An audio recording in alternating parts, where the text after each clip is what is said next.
Flight attendant questions black woman's first-class ticket, then learns she's the investor who funds the airline. Sometimes a single encounter can expose the hidden biases we carry, and in the most unexpected places. Imagine settling into a comfortable first-class seat, ready to embark on a long-awaited journey, only to have your presence questioned. That's exactly what happened to Ebony Waters, a successful venture capitalist, when she boarded a Delta Airlines flight for a business trip that should have been routine. Little did anyone know, Ebony wasn't just a first-class passenger, she was also an influential investor, with the power to reshape the very airline she was flying. And in the next few hours, everything would change for Ebony and for everyone watching. Ebony Waters stepped out of her sleek black town car in front of Hartsfield-Jackson Atlanta International Airport, smoothing the wrinkles from her tailored ivory pantsuit. She rarely wore white, too easy to stain. She'd joked for years, but today felt special. This was no ordinary trip. She checked her watch, 2:45 p.m. She was well on time for her 4:30 p.m. flight to Los Angeles. This trip marked a milestone in her career as a venture capitalist. Having spent over a decade investing in promising startups, Ebony had recently branched out into more established ventures, including a substantial stake in Delta Airlines. She had grown up in a modest household in Atlanta, under the watchful eye of her widowed mother and her grandmother, both of whom worked hard to ensure that Ebony would have every opportunity in life. They encouraged her to study, to aim high, and to believe she deserved a seat at any table. Ebony had taken those lessons to heart. She graduated from Howard University with honors in finance and immediately dove into the competitive world of venture capital. Through a mixture of grit, brilliance, and uncanny instincts about people's potential, she built a name and a fortune for herself. But Ebony never forgot where she came from. Whenever she passed through the airport that symbolized her hometown, she felt a surge of pride. Today was no different. Her gold-buckled heels clicked smartly against the polished floors as she made her way to the Delta Airlines check-in counter. She rolled a single carry-on behind her. She'd learned to travel light despite her success. Dressing elegantly didn't need to mean hauling an entire wardrobe. "Good afternoon, ma'am." The check-in agent greeted her warmly. Ebony smiled and handed over her passport and first-class ticket. The agent scanned it, gave a respectful nod, and returned the documents. "Have a wonderful flight. Your gate is 5, and boarding starts in an hour." Ebony felt a small thrill each time she flew first class. It never got old. But what excited her the most right now was the hush-hush meeting she had arranged in Los Angeles with top airline executives. She planned to expand her position and funnel more capital into Delta, believing strongly in their mission and route expansions. This was the airline that had carried her countless times from East Coast to West Coast, and it felt almost poetic to help steer its future direction. She headed towards security, mentally ticking off tasks for the week, finalized the pitch deck for the new biotech startup. She was courting, respond to the philanthropic foundation requesting a donation for after-school programs, and confirm with her lab-based partner about a new real estate opportunity. Ebony's mind was always on the move, just like the planes outside the terminal windows. Security was relatively quick, though Ebony noticed a few curious glances from travelers who didn't expect to see a black woman in a pristine designer pantsuit breezing through the TSA pre-check line. She was used to it, but never grew entirely comfortable with the implicit suspicion she sometimes felt. Still, she offered a polite nod to the TSA agent, who waved her through without incident. The airport lounge near her gate beckoned her with plush leather chairs and complimentary beverages. Ebony checked her phone, no urgent messages, so she decided to step in for a short break before boarding. She also needed to mentally prepare for that meeting in La. A moment of calm would do wonders. Inside, Ebony settled into a quiet corner, ordered a sparkling water with a twist of lemon, and took out her tablet to review a few notes. She had 5 new emails about potential startups to fund and an equal number of messages from her personal assistant regarding scheduling. With practiced efficiency, she began to draft replies. The lounge was only moderately crowded. She half listened to the chatter of fellow first-class and business travelers, some discussing mergers and acquisitions, others talking about corporate relocations. Conversations in such lounges often revolved around deals or next-level expansions. Ebony felt at home in this environment. She thrived on it. Time slipped by quickly. Something about the hushed atmosphere made the minutes vanish. She glanced at her watch again. Boarding would start soon, and she wanted to be ready. Gathering her belongings, she headed for Gate 5. She noticed nothing unusual, no signs of conflict brewing, no hints that her calm journey would soon be disrupted in a most unexpected way. Yet, as Ebony approached the boarding line for first-class passengers, she sensed a faint tension in the air. She handed over her boarding pass. The agent scanned it without comment and waved her forward. Ebony offered a polite smile, took back her pass, and strolled down the jet bridge, her heels tapping the metal walkway. If she had known what awaited her inside that Boeing 767-767's cabin, perhaps she would have steeled herself for battle. But Ebony was simply excited to settle in, catch up on some reading, and maybe savor a glass of champagne once the seatbelt sign clicked off. She had no reason to suspect her presence would soon ignite a chain of events that would challenge her composure and rattle everyone on board. As Ebony entered the first-class cabin, she admired the wide seats and ample legroom. It was like stepping into a cocoon of luxury, separate from the cramped bustle of economy class. She found her seat, 2A, a window seat near the front, with a personal overhead compartment. Gently tucking her carry-on above, she settled into the spacious seat. Within moments, she felt her stress begin to melt away, replaced by that small, secret smile. She reserved for moments when she realized just how far she'd come.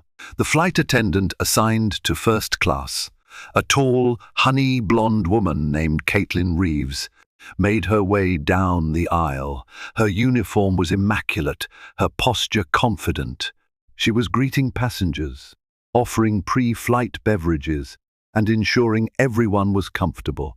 When Caitlin reached Ebony, though, her polite smile faltered for a moment. It was almost imperceptible, a flicker of uncertainty or surprise, but Ebony caught it. She was used to noticing small signs of discomfort when people realized she was not what they expected. "May I get you anything to drink before we take off?" Caitlin asked, forcing her expression back into what Ebony liked to call flight attendant neutrality. "I'd love a glass of champagne, if possible," Ebony replied, handing over a friendly smile. She intended to extend courtesy and warmth, as she always did. "Sure," Caitlin said, then paused and glanced at the seat number. "Ticket for 2A?" Ebony nodded, a small crease forming between her brows. It wasn't unusual for flight attendants to confirm seat assignments, but she heard an odd note in Caitlin's voice, something cautious or even doubtful. Still, Ebony shrugged it off. People had questioned her place in boardrooms and executive suites for years. The tension usually eased once they realized she belonged just as much as anyone else, if not more so. "Of course, I'll bring that right to you," Caitlin concluded, but Ebony sensed an unease drifting in the flight attendant's eyes. A few minutes later, Ebony was browsing the in-flight menu when she overheard a hushed conversation between Caitlin and a second flight attendant, a younger man named Devin, who was working the opposite aisle in first class. Ebony couldn't catch every word, but she heard enough to piece it together. Caitlin was questioning Ebony's presence in that seat. Phrases like, "Are you sure?" And don't see people like that often up here, floated through the half-drawn curtain from the galley area. Ebony's chest tightened, and she felt a pang of indignation rising. She chose not to confront them yet, hoping it was a misunderstanding. Maybe Caitlin was just verifying seats or remarking on Ebony's sense of style. Ebony tried to give people the benefit of the doubt. She knew how easily miscommunication could occur. Moments later, Caitlin returned with Ebony's champagne. The attendant placed the glass on Ebony's tray table, then hovered a moment too long. Ebony smiled politely, though her pulse had quickened slightly. "Is there something else?" Ebony asked softly, keeping her voice calm. "I just need to confirm your boarding pass one more time," Caitlin said. She tried to sound apologetic, but Ebony detected a hint of suspicion swirling beneath the surface. "There's been some confusion with seat assignments." "Of course," Ebony replied with a measured grace. She handed over her pass. Inside, she felt her temper bristle, but she kept it under tight control. She was a professional, and she wanted to handle this situation with poise. Caitlin examined the pass, then cast a quick glance at Ebony's ID. "All right, Miss Waters," she said, returning them. Her tone held an edge. "We just wanted to be sure everything was in order." Caitlin moved on to another passenger, and Ebony exhaled slowly, willing herself to remain calm. She sipped her champagne, focusing on the bubbly sensation and trying to quell the sense of humiliation creeping over her. She reminded herself that she was here on legitimate business indeed, business that could shape the future of Delta Airlines. She was no ordinary passenger occupying a seat. She was a major shareholder. If she wanted, she could have rung up the company's executive floor directly to address any confusions. But Ebony decided to give Caitlin a chance. Perhaps this was a one-time mistake. Perhaps once the flight was in the air and Ebony was quietly reading her file on the next big biotech project, the tension would dissipate. She'd always believed that sometimes people acted from ignorance and fear, rather than outright malice. And Ebony, who had shattered many biases in her career, believed in second chances. The cabin doors closed. The aircraft prepared for takeoff.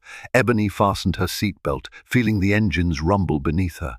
Normally, this was one of her favorite parts of flying, the raw power as the plane lifted from the ground, that sense of possibility. But she found herself distracted by the swirl of uneasy thoughts. She had come to expect better from Delta, given her history with the airline. As the plane roared down the runway and lifted into the sky, Ebony gazed out the window, the lights of Atlanta slowly vanishing beneath the wings.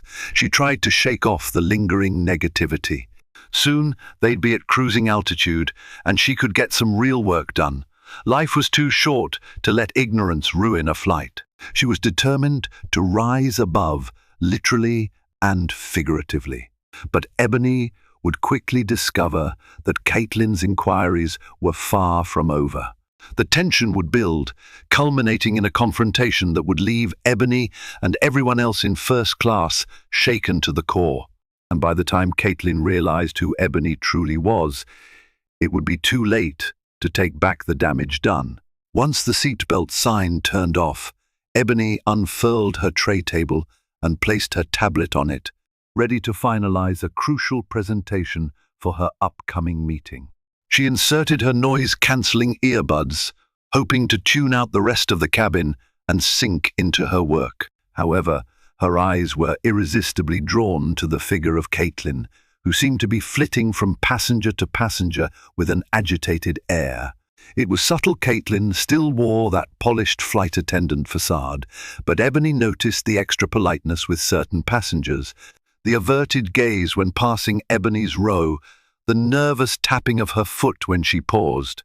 Something about Ebony's presence in first class was clearly unsettling her. Ebony couldn't help but recall the moments in her life when she'd been underestimated.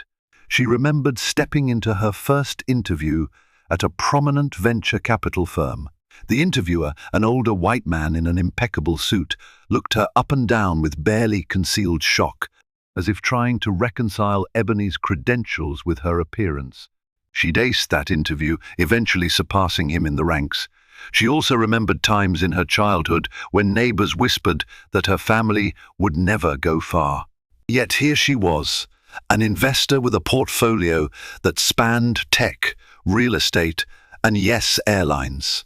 Her phone screen glowed softly with the Delta press release she had been reviewing, a new route expansion to international destinations that Ebony had helped push for.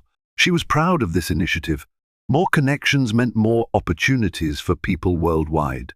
But ironically, she found herself dealing with small-minded discrimination right on a plane belonging to the airline she'd bet on. She forced her attention back to the presentation, scrolling through slides about second-quarter earnings, operational costs, and potential strategies for growth in the face of rising competition.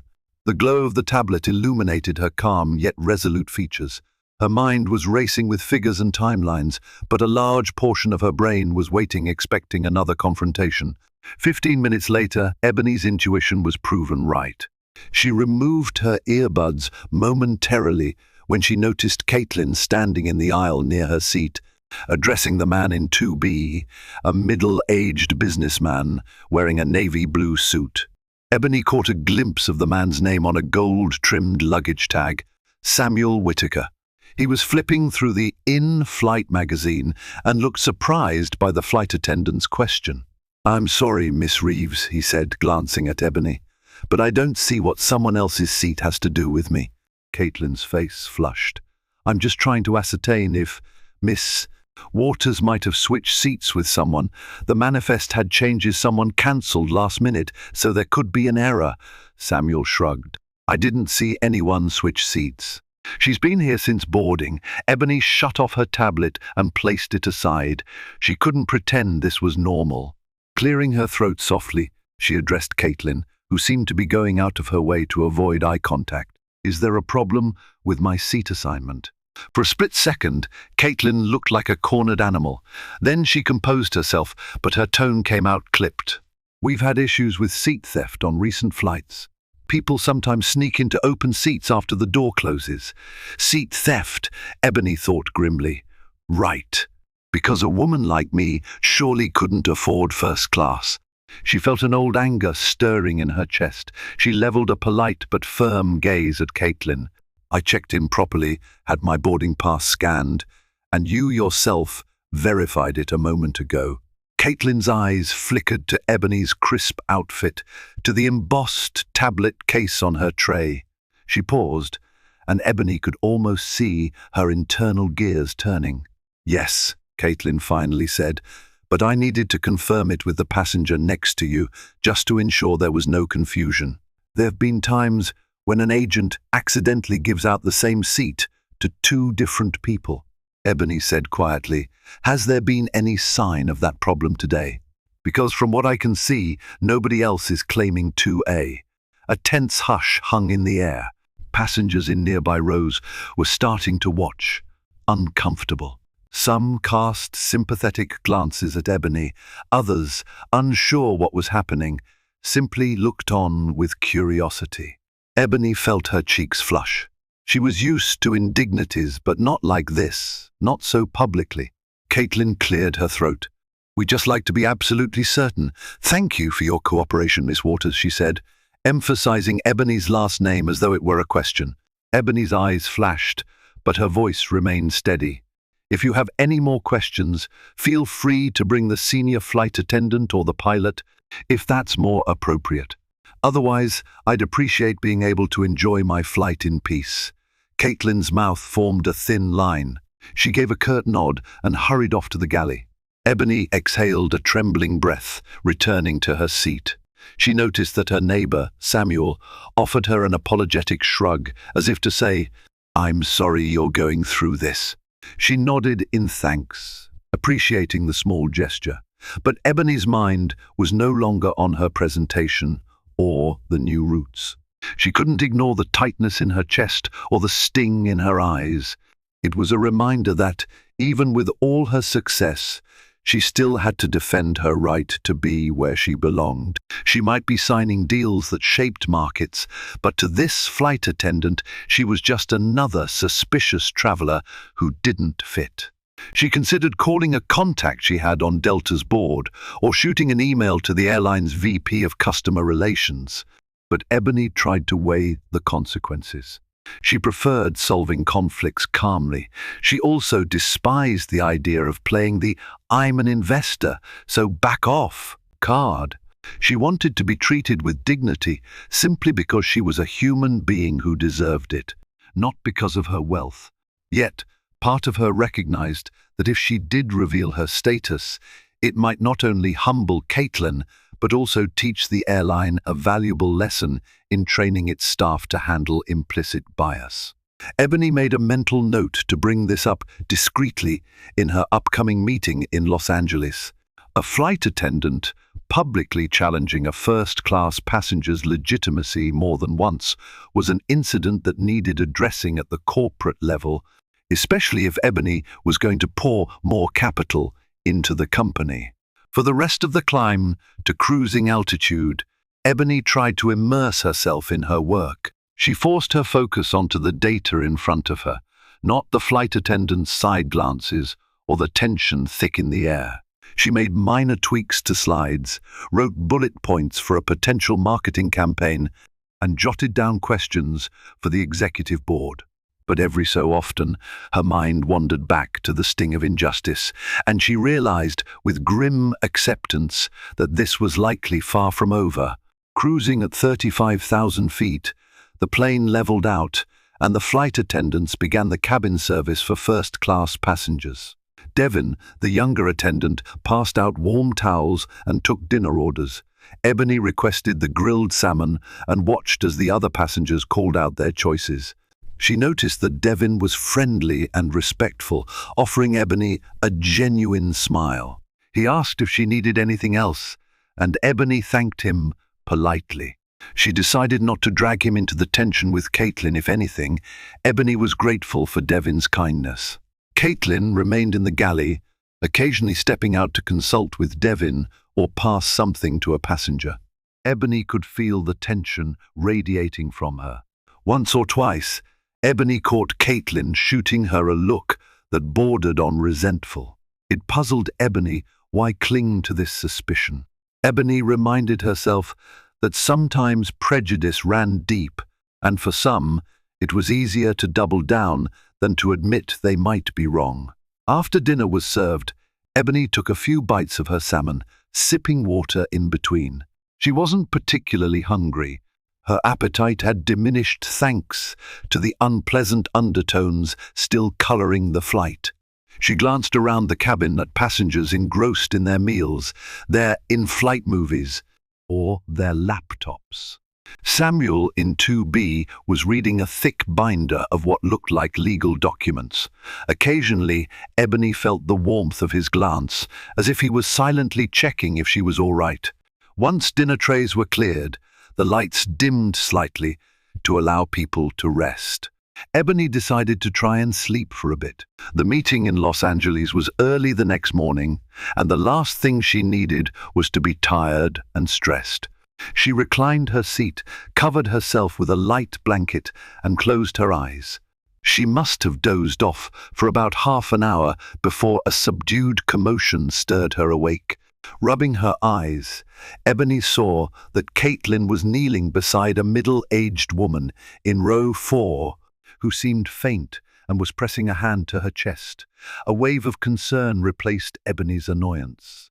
Flight attendants were moving quickly, retrieving oxygen and offering comfort.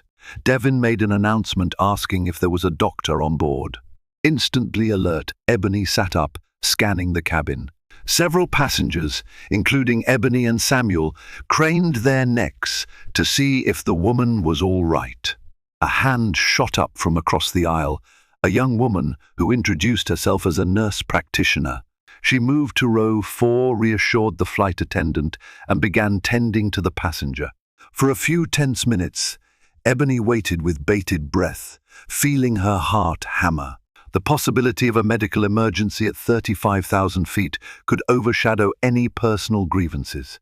Caitlin handed the nurse practitioner various medical supplies from the flight's emergency kit, her voice trembling slightly as she recited protocol. The sick passenger sipped water, took deep breaths, and slowly her color returned. After about 10 minutes, she seemed stable enough. The nurse practitioner confirmed that it appeared to be a brief episode of dizziness, possibly low blood sugar. With the crisis momentarily resolved, Ebony watched as Caitlin took a moment to gather herself in the galley. Despite the tension between them, Ebony felt a pang of empathy. Flight attendants had a challenging job, one that required them to juggle safety, service, and passenger well-being all at once. She understood that stress could exacerbate underlying biases and behaviors. Still, Ebony's sympathy didn't erase the sting of being unjustly harassed.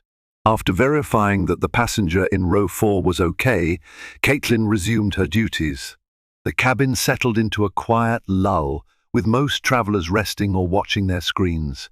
Ebony tried once more to rest, but found sleep elusive. She felt that something unresolved still lingered between her and Caitlin, an ugly tension that might erupt again. She put on her earbuds and listened to soothing jazz, hoping to calm her nerves. An hour later, Ebony decided to stroll to the lavatory. Stretching her legs in the aisle, she noticed Caitlin at the galley's edge, flipping through some paperwork.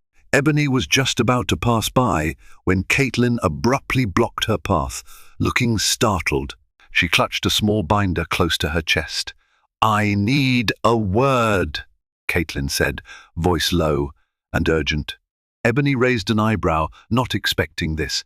She folded her arms, glancing around to make sure no one else was within earshot. "All right, I'm listening." Caitlin's eyes flickered nervously. She stepped closer, dropping her voice to a whisper. "I checked your details again. You're flying on a corporate code. That means the ticket was purchased through some kind of business account, correct?" Ebony regarded her with cool composure. "Yes, that's correct." Caitlin exhaled sharply, as though Ebony had confirmed a suspicion. "Then why are you traveling alone, Miss Waters?" she asked. "Usually, corporate accounts are used by teams or employees traveling together. Are you sure you're not using someone else's details?" Ebony stared at her, incredulous. Anger flared, but she refused to show it. She kept her tone level, though her voice was laced with cold steel. "That's confidential. And I don't see how it's your business who I'm traveling with or why." Caitlin's posture stiffened. "I'm just trying to protect the airline's interests. We've had—" "Stop," Ebony said firmly, cutting off Caitlin's explanation. "You're making assumptions about me without any evidence. You've verified my boarding pass and ID. If you have concerns, escalate it to your senior or the pilot. Otherwise, this conversation is over." For a moment, Caitlin looked like she wanted to say more. Her lips parted, but no words emerged. Instead, she gave Ebony one more hard look before stepping aside, letting Ebony continue to the lavatory. Ebony's face felt hot, her heart drumming. Protect the airline's interests? Ebony thought bitterly. If only she knew how much of a stake I have in this company's success. Once inside the lavatory, Ebony locked the door and braced herself against the small sink. She took several deep breaths, focusing on the rhythmic hum of the plane's engines. She looked in the mirror, assessing her reflection. A surge of emotions collided in her chest: anger, shame, sadness, defiance. It was exhausting to always have to prove she belonged, no matter how successful or wealthy she was. With a shaky sigh, Ebony pulled her phone from her pocket. Though it was in airplane mode, she considered drafting an email to her contact at Delta, explaining the situation, but again she hesitated. She wanted to handle this privately, not create a spectacle. Maybe she would wait until after landing, then address it in her meeting. She was determined that the flight attendant's behavior wouldn't go unnoticed or unchallenged. When Ebony emerged from the lavatory, the cabin was dim, and most passengers were either watching movies or napping. She returned to her seat without another word to Caitlin, avoiding the galley. She slid into her seat, fastened her belt, and forced her gaze out the window. The clouds outside glowed silver in the moonlight, an ethereal layer that calmed her slightly. She wished she could talk to someone, her mother, her closest friend, or even her philanthropic advisor, who had become a mentor of sorts. She could almost hear her mother's soothing voice. "Don't you let anyone steal your dignity, Ebony. You've earned your place, don't forget it." Clinging to that memory, Ebony closed her eyes again, hoping against hope that the rest of the flight would be uneventful. But deep down, she suspected the real confrontation was yet to come. And as the plane soared into the night, Ebony steeled herself for whatever lay ahead, determined not to allow prejudice to overshadow her journey or her purpose. Roughly an hour later, the pilot announced upcoming turbulence. The seatbelt sign glowed overhead, accompanied by a slight jolt as the airplane met an unsettled patch of air. Ebony fastened her belt more securely, fully awake now. Her mind raced not just with the discomfort of the flight, but also the tension simmering beneath her exchange with Caitlin. The lights flickered momentarily as the plane lurched, prompting a few gasps in the cabin. Devon, still calm, moved through the aisle to ensure everyone was belted and to collect any stray cups or glasses. Caitlin, however, seemed on edge. She handed Ebony a fresh bottle of water, her posture stiff, avoiding eye contact. Ebony thanked her curtly, not wanting to be rude, but also not looking to make small talk. The turbulence intensified for several minutes, rattling the overhead bins and sending a ripple of unease through the passengers. A baby cried somewhere in economy, the sound echoing painfully through the hush. Ebony focused on her breathing, reminding herself that turbulence was normal. It would pass. Soon enough, the plane leveled out again. The baby's cries receded. Devon made another pass, offering reassurance to any passenger who appeared anxious. Caitlin disappeared behind the curtain that separated first class from the rest of the cabin, presumably to check on other passengers or speak to a colleague. Ebony welcomed the respite from her presence. As Ebony released the breath she didn't realize she was holding, she felt a tap on her shoulder. Turning, she saw Samuel from 2B leaning over with a concerned expression. "Sorry to bother you, Miss Waters," he said softly, "but I couldn't help noticing the tension earlier. Is everything okay?" Ebony paused, glancing around to ensure Caitlin wasn't hovering nearby. She lowered her voice. "I'm fine," she said with a small, polite smile. "Just a misunderstanding with the flight attendant, I suppose." He nodded. "I see. Well, if there's anything I can do, like if I need to confirm your seat again or something, I'm more than happy." His tone was earnest. Ebony's smile grew a bit warmer. "Thank you, that's kind of you. I appreciate the support." Samuel settled back into his seat, and Ebony returned to staring out the window, collecting her thoughts. Part of her wanted to share the whole story with him, her investment in Delta, her frustration with Caitlin's assumptions, but she held back. It wasn't the time or place for that. Still, she was grateful for a small pocket of human kindness in an otherwise uncomfortable experience. 30 minutes later, Ebony flipped open her tablet to review more documents. She was halfway through a complicated financial report when she noticed a figure looming beside her seat again. Looking up, she saw Caitlin. The flight attendant's face was taut, her fingers gripping her service tablet. Ebony braced herself, her mind racing. "What now, missing?" "Waters," Caitlin said in a hushed but tense voice, "I need to speak with you privately." Ebony glanced around. Most of the cabin seemed engrossed in entertainment or dozing. Samuel from 2B watched them from the corner of his eye, concern etched into his features. Ebony's lips tightened. "Is there an issue that can't be discussed here?" Caitlin pressed her lips together. "It might be better if we step over to the galley." Ebony weighed her options. A part of her wanted to refuse. But another part was curious. Perhaps Caitlin was finally going to explain herself or, if luck had it, apologize. Ebony sighed and rose from her seat, smoothing her pantsuit jacket. She followed Caitlin to the galley, where the bright overhead light gave everything a stark, clinical feel. The rumble of the plane's engines was louder here.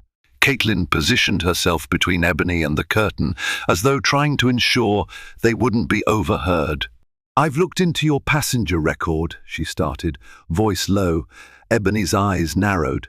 "And you have the authority to do that. As a senior flight attendant, I can check details for security and billing purposes," Caitlin replied tightly. "I see you have some corporate privileges. But that doesn't explain certain anomalies in the booking." Ebony stared at her, exasperation building. "What anomalies?" Caitlin took a step closer, her voice dropping. "I've never seen a passenger with an investment badge on their record, especially not for a major airline partner. I don't even know how you managed that. But it says—" She paused, swallowing. "It says you have some kind of investor priority code attached to your ticket. That's not standard." Ebony inhaled sharply. So the system had flagged her corporate investor credentials. Usually that was a silent code, known only to upper-level management, ensuring Ebony and a handful of other high-priority stakeholders had a comfortable travel experience. She never expected a flight attendant to question it so aggressively. "I don't see how my investment in Delta is your concern," Ebony said, her voice measured but firm. "If the airline system gave me that code, it's because I am who I say I am." Caitlin's face paled slightly, but she pressed on, as though refusing to concede. "Well, I'm not used to seeing something like that, and I needed to verify. I can't just take it at face value. I'm protecting the airline from potential fraud." Ebony's anger flared. "Fraud? You're accusing me of fraud? Listen, I've had my ID and ticket checked multiple times. If you had doubts, you should have escalated this through official channels hours ago. Instead, you've interrogated me repeatedly, humiliated me in front of other passengers, and singled me out without cause." Caitlin's expression flickered with defiance, but Ebony caught a trace of uncertainty beneath it. "One, I'm just doing my job." Ebony leaned in. "I have no doubt you have a tough job. But this isn't just about verifying a seat anymore, is it? If I were dressed differently or looked different, would I be going through this?" Silence. The only sound was the steady hum of the engines. The tension was so thick, Ebony could practically taste the hostility. Caitlin's eyes darted away, then back to Ebony's. Something unspoken passed between them, a clash of Ebony's righteousness and Caitlin's stubborn mistrust. Finally, Caitlin swallowed. Her next words came out stiff. "If you can just provide some documentation or something to prove this is legitimate, we can clear this up." Ebony's indignation soared. "Documentation? You've seen my boarding pass and ID, which match the name on the reservation. That's all the documentation I need as a passenger. You have no right to demand any more. If you have a problem, we can call the captain or contact ground control, but I suspect you won't like how that conversation will go." Caitlin's cheeks reddened. She clearly wasn't sure what to do now that Ebony refused to produce any further proof. She opened her mouth, but no words came. In that moment, Ebony decided she'd had enough. She pulled her phone out, still on airplane mode, and showed Caitlin a recent email header from a Delta executive's domain, though Ebony didn't open the email. Just a flash of the name in the subject line. "See that name? That's the Vice President of Partner Investments at Delta. I have a meeting with them tomorrow morning in Los Angeles. When I land, I'll be letting them know exactly how I was treated on this flight." Caitlin's face blanched. Her jaw dropped slightly, as though she wanted to refute Ebony's claim, but found no words. Slowly, Ebony put the phone away, took a breath, and stepped back. "If you'll excuse me, I'm going to return to my seat. I'd appreciate no further interruptions. Ebony slipped around Caitlin, who stood rigid as a statue. For a split second, Ebony almost felt sorry for her. But then she remembered the discomfort of being interrogated, the humiliation of having to prove she wasn't a fraud. She brushed aside any pity and returned to her seat with her spine straight and her chin held high. As she sat back down, Ebony felt a tremor of adrenaline. She had barely raised her voice, yet the exchange felt deeply charged, like a storm had passed between them. She noticed Devin glance her way, concern in his eyes, but Ebony merely gave him a polite nod, silently communicating that she was fine. Ebony slipped her earbuds on again, a quiet sense of resolve settling over her. Soon the flight would land in Los Angeles, and she would not let this go. She planned to detail the entire incident to the higher-ups. This wasn't about punishing a single employee. It was about confronting the ignorance that allowed situations like this to happen in the first place. Little did Ebony know, the next couple of hours would bring more turbulence, literal and metaphorical, before the plane touched down.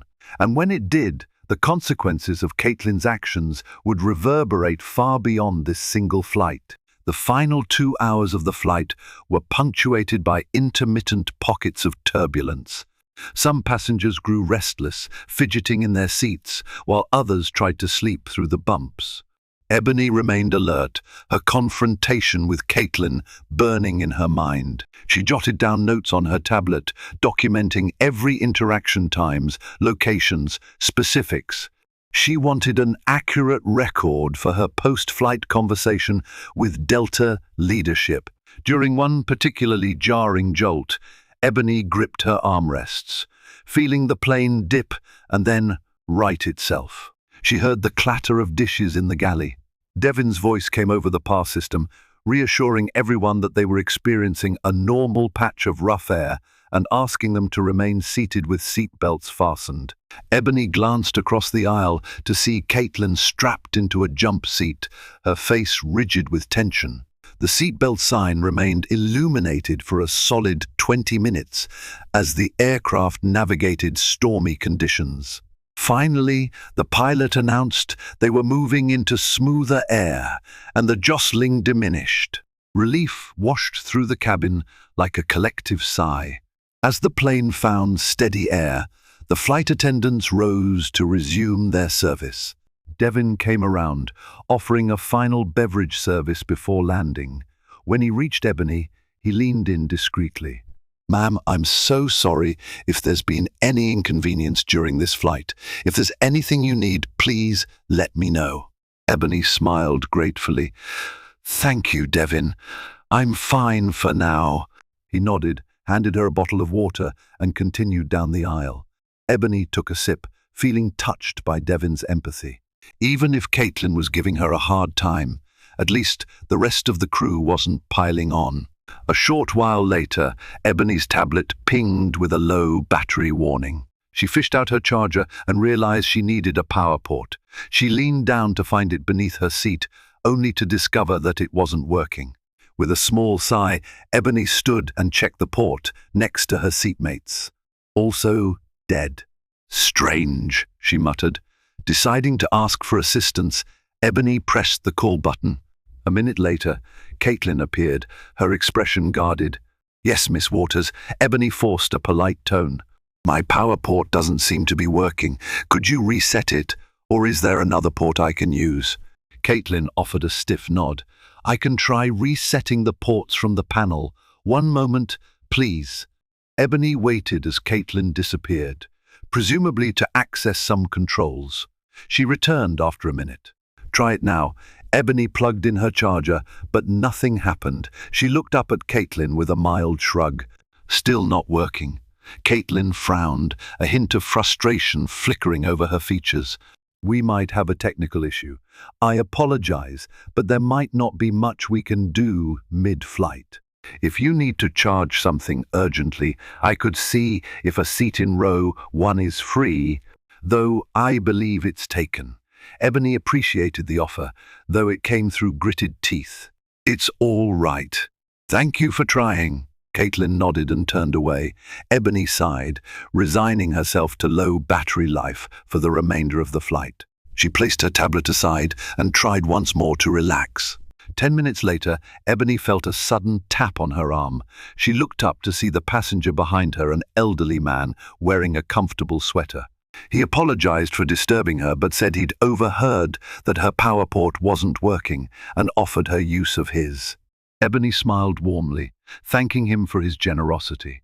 She declined for now, though, adding she might take him up on it if her tablet became critical. Once again, Ebony found herself touched by a small act of kindness amidst the negativity she'd faced.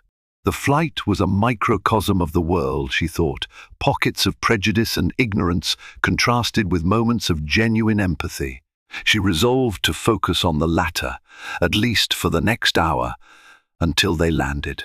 At long last, the pilot announced the initial descent into Los Angeles. Passengers dutifully returned seatbacks and tray tables to their upright positions. Ebony stowed her tablet and took a deep breath, mentally preparing for the city's bright lights and busy energy. She was usually thrilled to land in La, a city bursting with opportunity. But now she felt a growing knot in her stomach, dreading how she would have to handle the fallout from this flight. She gazed out the window as the plane began its final approach. The sprawling city lights stretched out in all directions, a mesmerizing tapestry of humanity. She found herself both anxious and resolute. Her meeting with Delta executives was scheduled for tomorrow morning, but she had a feeling that her first order of business would be to address this incident. She'd do so calmly, professionally, and thoroughly. As the wheels touched down on the runway with a gentle thud, Ebony felt a wave of relief. The flight had been turbulent both literally and figuratively. She unbuckled her seatbelt once the plane slowed, checking her watch. They'd arrived about 20 minutes behind schedule, but still in time for Ebony's evening hotel check-in. Passengers began to deplane. Ebony stayed seated, allowing the rush of people behind her to move forward. Samuel from 2B rose, retrieving his luggage from the overhead bin. He caught her eye and gave her a small smile. "Hope you have a better day tomorrow," he said quietly. "Safe travels." "Thank you," Ebony replied, appreciating his kindness once more. She turned to gather her own carry-on. When she looked up, she was surprised to see Caitlin standing in the aisle, as though waiting for her to pass. Ebony maneuvered out of her seat, her carry-on in hand, and stepped into the aisle. The tension between her and Caitlin was palpable. Ebony was prepared for another awkward exchange, maybe even a grudging apology. But Caitlin merely pressed her lips together and gestured for Ebony to exit. "Have a good evening, Miss Waters," she said, her tone flat. Ebony gave a curt nod and walked past her, stepping onto the jet bridge. Part of her felt a twinge of regret that the conversation ended on such a tense note. But she reminded herself that she owed Caitlin nothing more. The time for courtesy was over. She'd attempted it multiple times. Now, Ebony had to focus on the bigger picture, making sure this kind of treatment wouldn't happen again. Not to her or to any other person who was unfairly profiled. As she entered LAX's bustling terminal, Ebony felt her phone reconnect to data. It vibrated with a string of waiting notifications. She scanned them quickly. A text from her personal assistant about tomorrow's meeting location, a couple of emails from her philanthropic advisor, a new pitch deck from a hopeful entrepreneur. Business as usual, except Ebony herself was far from calm. She gripped her phone, stepping to the side of the corridor to let other travelers pass. A surge of determination welled within her. She pictured the elegant conference room where she'd meet Delta's senior leadership. She imagined laying out her concerns plainly and firmly, demanding accountability and structural changes so that flight attendants like Caitlin wouldn't single out legitimate passengers, especially due to biases about who belonged in first class. Her suitcase wheels hummed against the polished airport floors as she headed for baggage claim. In her mind, Ebony had already begun composing the conversation she would have. She would handle it methodically, the way she handled any business negotiation, with facts, composure, and unwavering resolve. And she wouldn't let personal pride overshadow the bigger goal, ensuring dignity and fairness for every passenger, no matter their background or seat assignment. The day after her turbulent flight, Ebony entered Delta's West Coast executive offices in a sleek downtown tower. She'd come to finalize plans to invest more in the airline, but first, she needed to address the flight attendant's treatment. Vivian Markle, an executive vice president and Ebony's main contact, greeted her warmly. After brief pleasantries, Ebony described her ordeal in first class, how she'd been repeatedly questioned, humiliated, and forced to defend her seat. Vivian listened with visible concern, apologizing on the airline's behalf. She promised a swift investigation, emphasizing Delta's commitment to ensuring no passenger was ever singled out unfairly. They shifted to reviewing Ebony's expanded investment, focusing on route expansions and revenue projections. But both women knew the real priority was the fallout from Ebony's flight. As Ebony left, she felt cautiously optimistic. If Delta truly valued her support, they would address the incident and make lasting changes starting at the very top. Later that afternoon, Ebony headed to Delta's West Coast executive offices in a sleek downtown high-rise. She was scheduled to meet Vivian Markle, the airline's executive vice president of investor relations, a respected leader, and Ebony's primary contact since she first took a stake in Delta. Inside Vivian's glass-walled office, Ebony recounted her ordeal on the flight, the repeated questioning, the humiliating accusations, and the tension with Caitlin Reeves. She kept her tone measured but firm, emphasizing she wanted real solutions, not just apologies. Vivian's face paled with concern, and she promised a thorough investigation. "I'm deeply sorry you experienced that," Vivian said. "We have protocols against discriminatory conduct and will address this swiftly. Your investment and your trust matter to us." Ebony nodded, relieved she was being heard. "I've always believed in Delta," she replied. "But if the culture allows incidents like this, something has to change." They concluded by discussing Ebony's plan to invest more capital and expand Delta's routes. But both women knew the priority now was confronting what had happened on board. By the time Ebony left, she felt a cautious hope. If Delta valued her partnership, they would make this right and set a new standard for every passenger going forward.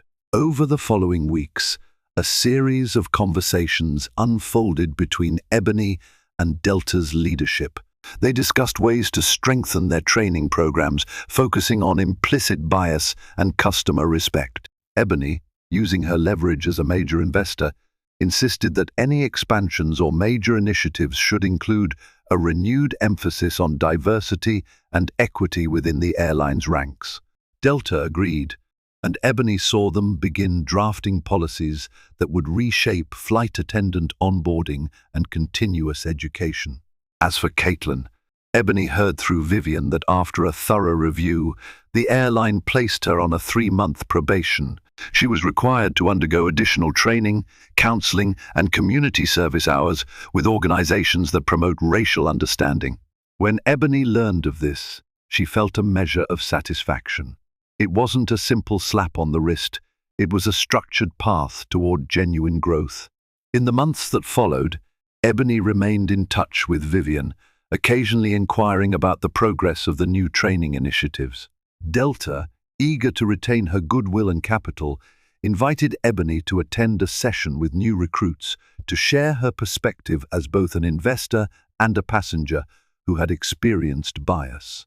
Ebony agreed, seeing an opportunity to help shape the airline's culture. During that session, she spoke candidly about the importance of treating every passenger with dignity, weaving in her personal story of adversity and success. Word spread within corporate circles that Ebony Waters wasn't just an investor, she was a catalyst for change.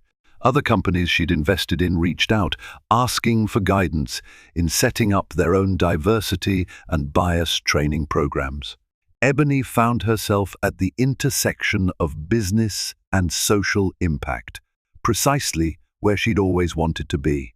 Occasionally, Ebony thought about Caitlin Reeves, wondering if the flight attendant had truly changed.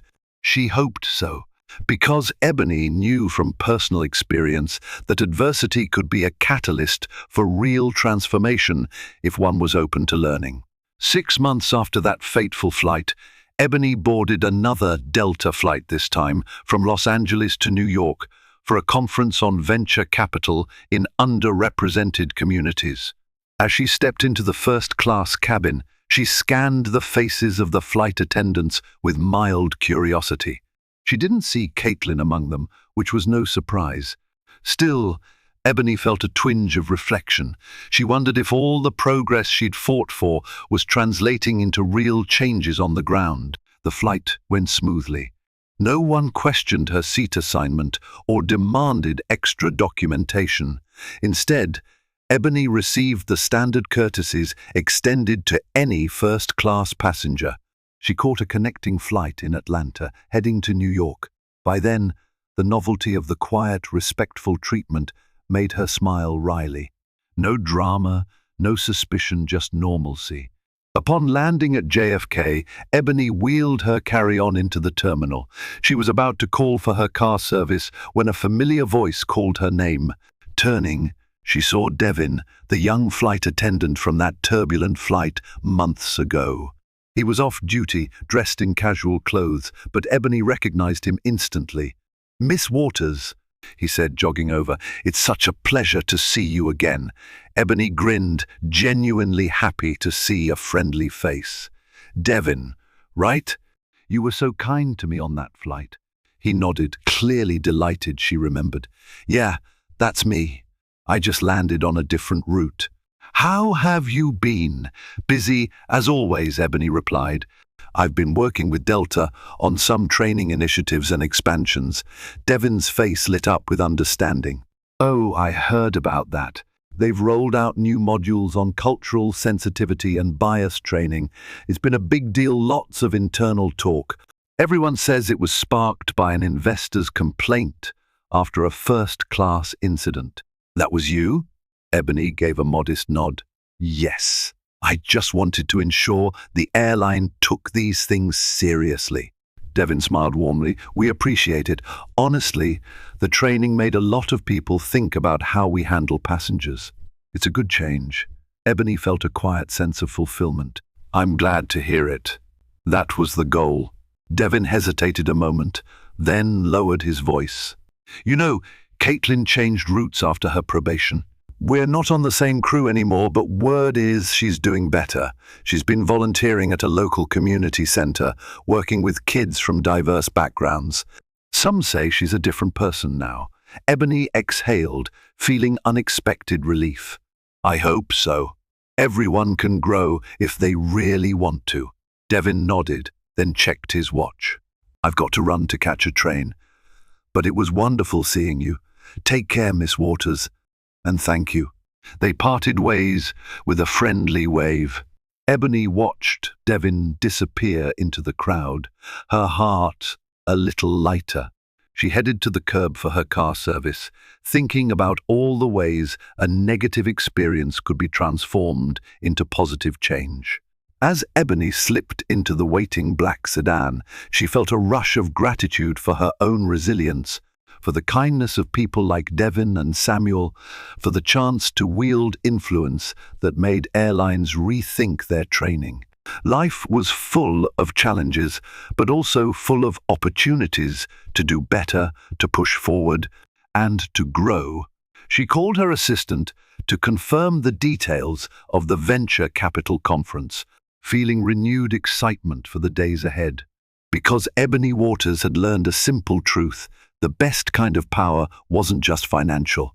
It was the power to change minds, to shift cultures, and to ensure that one day every passenger in first class or coach or anywhere would be treated with the respect they deserved. Thank you for joining Ebony Waters on this dramatic journey, where a simple flight became a powerful lesson in fairness, dignity, and what it truly means to invest in change.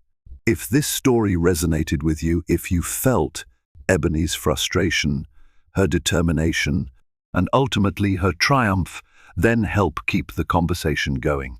Your support can shine a light on everyday moments where biases still persist and remind people that anyone can make a stand for respect and equity. So, let's keep this conversation alive.